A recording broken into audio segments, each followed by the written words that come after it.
what are some sleeper decks in this modern format? There's plenty of options here. Now, granted, Burn is one I think is going to be a sleeper in this format moving forward, simply because Ketramos loves to mess with its life total and get into that really dangerous range within fetching for lands, just taking damage off Ketramos every time they exile a card. So you can really put some major pressure on them. And with some of your abilities to play Skullcrack so they can't gain life is definitely something you can work with. Another deck to be looking at is Mill. Mill, of course, known as arguably one of the better burn decks in the format. In this case, a 60-card burn deck. I actually think it's in a pretty good spot because it has some decent play against specifically Temur Breach. Having options to surgical stuff after you mill them is pretty good, especially if you can hit a couple of their key pieces. Of course, their reliance on Leyline of the Void, and having access to cards like Extirpate, which has split second, which shockingly is very relevant in this format right now.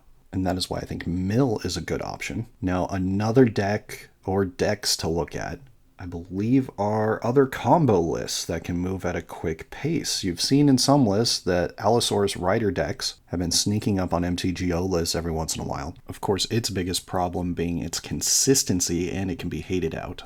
Another deck that is something you keep an eye on are these Samwise food lists. Now, of course, everybody knows about the combo of Sam, Viscera, and Cat, but with new cards coming out, such as Bright Glass Gearhulk, being able to find two pieces of combo, it really opens things up a bit, and you can play more into white with Recruiter of the Guard if you would like. Now, granted, you can also just stick with the old-fashioned food playing Coco, an Academy Manufacturer, and that is an option as well. Now, another list, in terms of combo, is really taking advantage of the Bright Glass Gearhulks. Shockingly, are these Colossus Hammer decks, which really give you options to be able to go find your mana piece if you already have a card that can let you equip at instant speed, as well as finding Colossus Hammer, or just find answers for you to be able to get your last bit of damage in.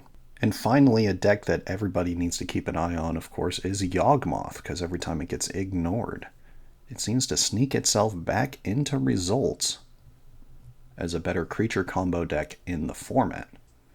Of course, Yawgmoth, Thran Physician, Young Wolf, cards of that nature really make the deck very consistent, and Birthing Ritual seems to be a card that, moving forward, as well as the Unban of Green Sun Zenith, will always be sneaky good enough for these lists. And these are decks that I see will be able to hopefully battle some of the better decks in the format as underdogs moving forward.